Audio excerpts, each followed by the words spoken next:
बिस्मिल्लाहिर्रहमानिर्रहीम। अस्सलाम वालेकुम स्टूडेंट्स। Exercise 30.3 means continue. अच्छा, क्वेश्चन नंबर 5 हम करने वाले हैं स्टार्ट। अगर आप लोग पढ़ने की नीयत से आए हैं तो कंप्लीट वीडियो देखें। अच्छा चलो, ऐसे ही कह रही हूँ, कंप्लीट ना देखें अपनी मर्जी है।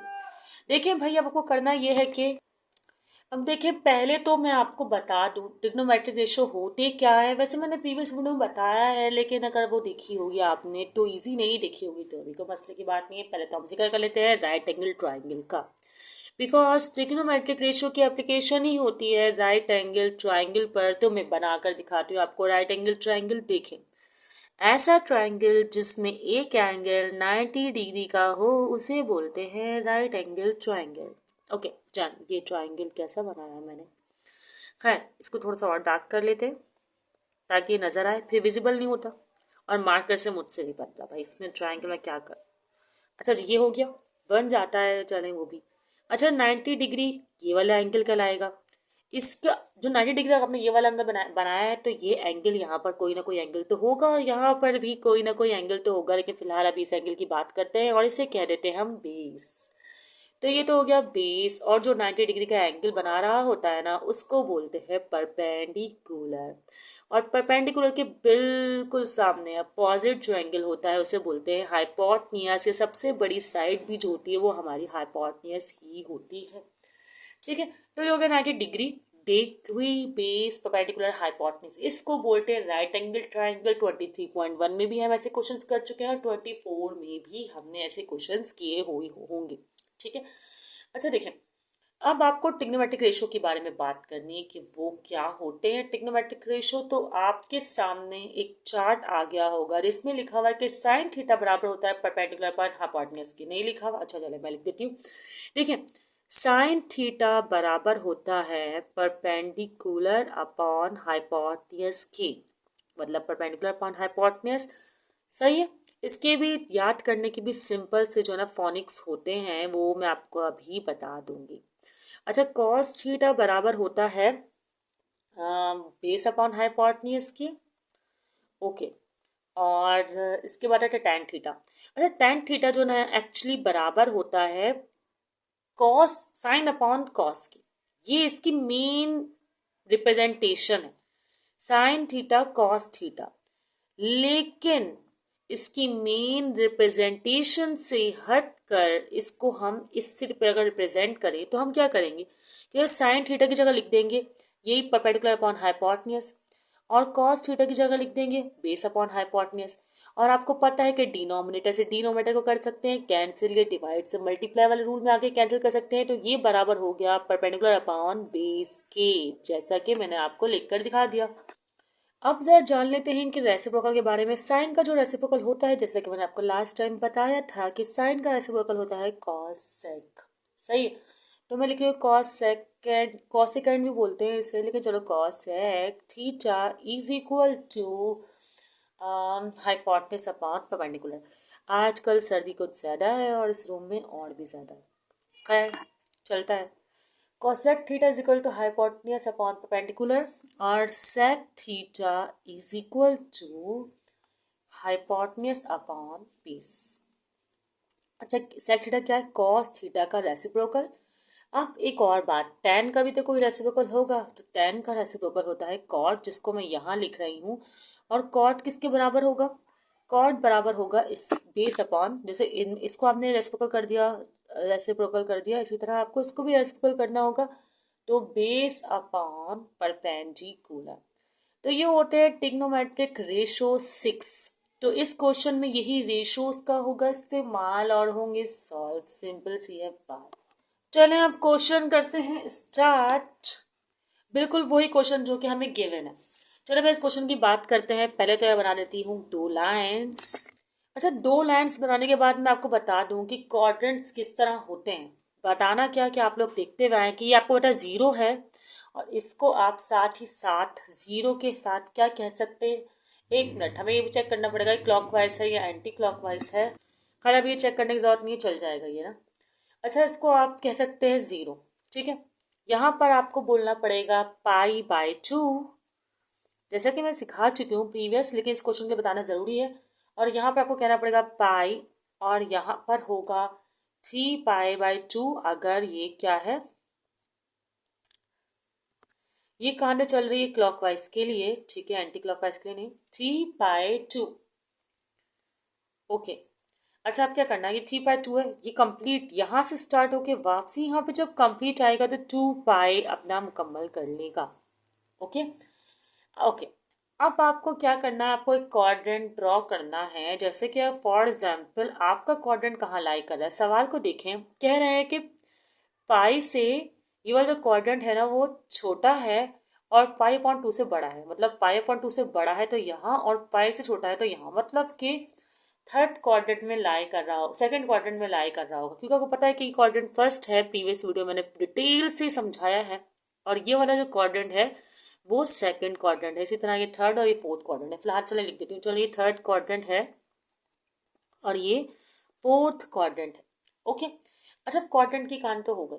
अब ये वाला जो कॉस है इसका मतलब ये सेकंड क्वाड्रेंट में लाई कर रहा है, तो सेकंड क्वाड्रेंट के लिए आपको ये भी पता है कि कॉस बराबर होता है बेस अपॉन हाइपोटेन्यूज। इसका मतलब ये है कि आपकी जो बेस है, अगर आप ट्राइंगल ड्रॉ करें, ये -3 है तो इस तरफ होगा एक्स में, बेस जो है वो -3 आपको गिवन है, ठीक है, थोड़ा सा बड़ा रख देती हूँ इसको, और इसका हाइपोटेन्यूज गिवन है आपको, तो आप इसके इसी के सराउंड में एक परपेंडिकुलर ड्रॉ कर लें, ठीक है, और ये हाइपोटेन्यूज आपको गिवन है। देखिए कि कॉस क्या है, बेस अपॉन हाइपोटेन्यूज, इसका मतलब ये जो हुआ हाइपोटेन्यूज हुआ, इसको आपने कह दिया 5, और आपको ये पता नहीं है, परपेंडिकुलर पता नहीं है, इसको आप कह रहे हैं एक्स, ठीक है, परपेंडिकुलर आपको मालूम नहीं है। अच्छा ये एक सर्किल होता है, आप चाहे तो इसको सर्किल की फॉर्म में भी रिप्रेजेंट कर सकते हैं। सर्किल नहीं होता, मतलब कि एक ये जो पूरा क्वाड्रेंट्स होते हैं ना, ये एक सर्किल मुकम्मल करते हैं, इसीलिए 2π, मतलब 2π जो होता है वो पूरा एक सर्किल के बराबर होता है, 360 डिग्री जिसे कहते हैं, ठीक है। देखिए स्टूडेंट्स, इसको ना -3 नहीं है, सवाल में पॉजिटिव का 3 है, तो भाई यहाँ भी -3 हटा देती है, ये मैंने बाय मिस्टेक लिख लिया था, ठीक है।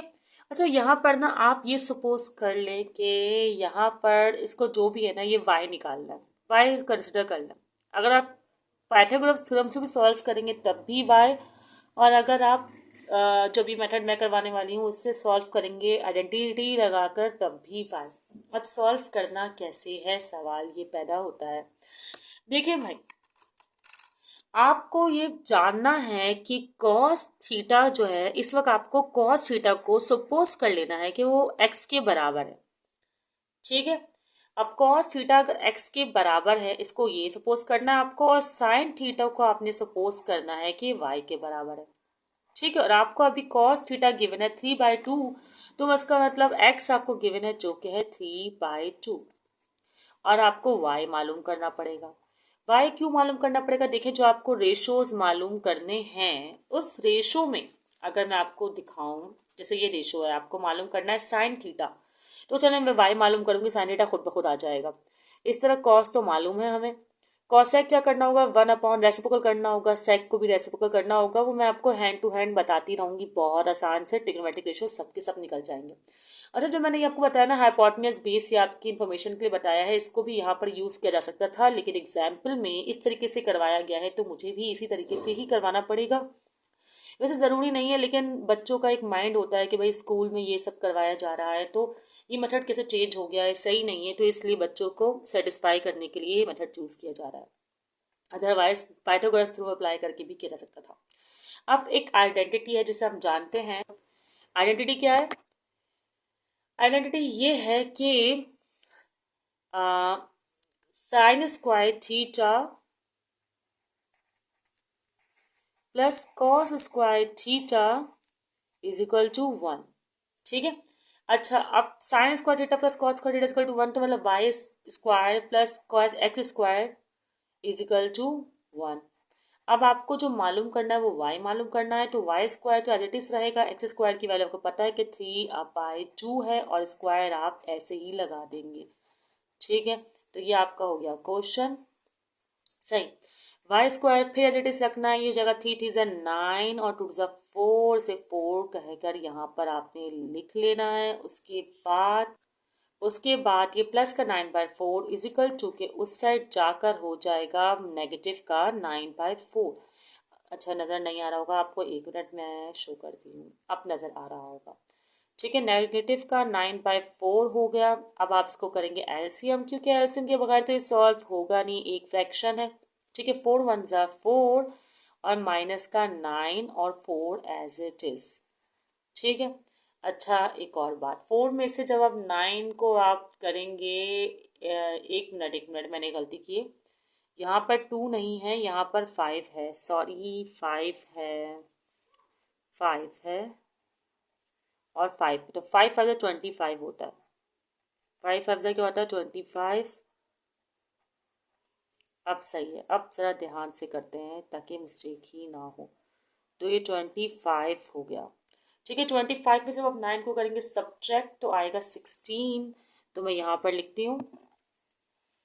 ठीक है, y² 16 डिवाइड बाय 25।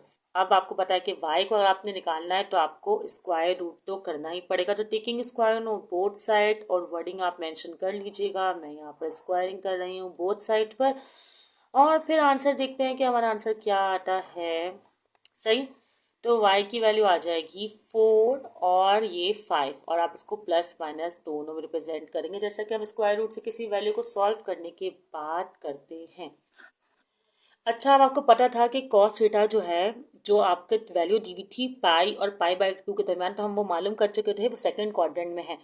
तो ये इसका मतलब जो ये y आया है, जो कि साइन थीटा आया है, साइन थीटा की वैल्यू क्या आई है 4/5, पॉजिटिव नेगेटिव साइन दोनों ही, तो ये कौन से क्वाड्रेंट में है, ये सेकंड क्वाड्रेंट में है, तो हम कह सकते हैं सेकंड क्वाड्रेंट। क्यों? क्योंकि साइन जो है सेकंड क्वाड्रेंट है, तो उसका मतलब हम बता सकते हैं कि साइन जो है वो पॉजिटिव है। ठीक है, वैसे दोनों आए लेकिन सेकंड क्वाड्रेंट में साइन आपको पता है क्या होता है, पॉजिटिव होता है, तो ये आपको मेंशन करना है। सही, अब आगे क्वेश्चन को सॉल्व करते हैं। सही है, और ये हमने सेकंड क्वाड्रेंट कैसे किया था वीडियो के स्टार्ट में सही से बताया गया है आपको, बस एक छोटी सी मिस्टेक मैंने यहाँ पर की थी जो कि पता नहीं मैं क्यों करती हूँ, तो उसके अलावा काफ़ी मिस्टेक सही की है, लेकिन मैं कोशिश करती हूँ कि प्रॉपरली आपको समझा दिया जाए। देखिए, अब हमें साइन और कॉस मालूम हो गया है, तो हम सेक और कॉस सेक भी मालूम कर सकते हैं, लेकिन पहले मैं टेन थीटा मालूम करूंगी। टेन थीटा कैसे निकलेगा, आपको पता है कि टेन थीटा बराबर होता है sine theta upon cos theta के, या यहाँ पर आप लोग कह सकते हैं कि टेन थीटा बराबर है वाई अपॉन एक्स के। तो इन शॉर्ट बात तो एक ही होगी। चले हम टेन थीटा कर लेते हैं मालूम, तो कैसे होगा कि साइन थीटा की वैल्यू आई है 4/5 और कॉस थीटा की वैल्यू है आपके पास 3/5। अब मैंने 2 नहीं लिखा है, 5 ही लिखा है, तो क्या होगा, डिनोमिनेटर से डिनोमिनेटर हो जाएगा कैंसिल, तो आंसर हमारे पास आ जाएगा टेन थीटा का 4/3। तो ये ट्रिग्नोमेट्रिक रेशियो भी आ गया। अब तीनों आ गए हमारे पास, कॉस भी, साइन भी और टेन भी। मैं यहाँ पर से एनसाइकिल कर देती हूँ। हमने साइन कॉस और टेन निकाल लिया। अब इसके रेसिप्रोकल लिख देते हैं। रेसिप्रोकल लिखना कोई मुश्किल बात नहीं है, बस 2 मिनट में लिख लिए जाते हैं। देखें, साइन थीटा का जो रेसिप्रोकल होता है ना, सॉरी कॉसेक थीटा होता है। ठीक है, तो कॉसेक थीटा आपको निकालने के लिए बस ये करना होगा कि रेसिप्रोकल ऑफ साइन थीटा करना होगा। तो इसका मतलब कि साइन थीटा ये है, तो 5/4 आपका आंसर हो जाएगा। इसी तरह आपको सेक थीटा के लिए भी करना है। सेक थीटा का रेसिप्रोकल, इसका रेसिप्रोकल होता है, ये स्टार्ट में ही बता दिया गया है आप लोगों को कि रेसिप्रोकल होता है कॉस का, तो कॉस थीटा की वैल्यू को आपको रेसिप्रोकल करना है, जो कि है ये रही, तो ये हो जाएगी 5/3। ठीक है, अब आगे क्या आना है, आगे आना है कॉट थीटा। कॉट थीटा आना है, तो कॉट थीटा की वैल्यू आपके पास, इसका रेसिप्रोकल होगी टेन थीटा का। लिखते हैं भाई, टेन थीटा का ये रेसिप्रोकल है, तो इसका आंसर भी टेन थीटा का रेसिप्रोकल होगा, जो कि होगा 3/4। ओके, ठीक है स्टूडेंट्स, अब आपको वीडियो कंप्लीट देखना है। अभी आप हमारे आंसर्स देखें, 1 2 3 4 5 6 क्वाड्रेंट 6 जो है आपके ट्रिग्नोमेट्रिक रेशियोज जो है पूरे हो गए हैं, लेकिन आपको साइन लगाना है इसके साथ। कैसे, देखिए भाई, आपको एक चार्ट नजर आ रहा होगा जिसमें कह रहे हैं, बल्कि मैं इस तरह कर लेती हूँ, जिसमें कह रहा है कि सेकंड क्वाड्रेंट में सिर्फ साइन पॉजिटिव होता है, जो कि मैंने आपको बता दिया था, और बाकी रिमेनिंग ऑल रेशियोज नेगेटिव होते हैं। तो इसका मतलब ये हुआ कि कॉस भी नेगेटिव हुआ। जब कॉस नेगेटिव हुआ तो आप यहाँ भी नेगेटिव का साइन प्लेस कर सकते हैं, और tan भी नेगेटिव हुआ क्योंकि साइन और कॉसेक पॉजिटिव रखेंगे क्योंकि साइन और कॉसेक सेकंड क्वाड्रेंट में पॉजिटिव होते हैं। और सेक भी नेगेटिव हुआ और कॉट भी नेगेटिव हुआ। आप लोग इसको इस तरह कर सकते हैं, या यूं भी कर सकते हैं कि जब आपने कॉस को नेगेटिव रख लिया है तो आप यहाँ से ही नेगेटिव का साइन स्टार्ट कर सकते हैं। ठीक है, मतलब इस तरह भी कर सकते हैं। इतने आसान तरीके से सॉल्व हो गया। और आपको पता है कि रेसिप्रोकल है तो रेसिप्रोकल का मतलब ये है कि अगर 4/5 है तो 5/4 हो जाएगा, रेसिप्रोकल हो जाएगी वैल्यू। ठीक है, या यूं कहें उर्दू में पलट जाएगी। तो ये आपका क्वेश्चन सॉल्व हो गया। क्वाड्रेंट आपको नजर आ रहे हैं। सेकंड और क्वाड्रेंट के हिसाब से हमने कंडीशन भी लगा दी है कि साइन और कॉसेक के अलावा बाकी तमाम रेशोज जो है वो नेगेटिव आए हैं। रेशो निकालने का तरीका बहुत ज़्यादा आसान था। एक बार फिर से एक रिकॉल ले लीजिए। देखिए, पहले मैंने आपको बताया कि राइट एंगल ट्राइंगल क्या होता है, फिर इसके रेशोज बताया और फिर ये बराबर किसके होते हैं और किसके रेसिप्रोकल होते हैं। ठीक है, फिर क्वाड्रेंट का कॉन्सेप्ट समझाया और फिर इस क्वेश्चन के लिहाज से कौन सा क्वाड्रेंट लाई कर रहा है, सेकंड क्वाड्रेंट लाई कर रहा है वो समझाया। और उसके बाद ये बाकी क्वेश्चन जो है जो कि मैंने ब्लू मार्कर से सॉल्व किया है उसे सॉल्व किया। ठीक है स्टूडेंट्स, अगर कोई क्वेश्चन हो तो आप लोग पूछ सकते हैं कमेंट सेक्शन में। दुआ में याद रखिएगा। अल्लाह हाफिज़।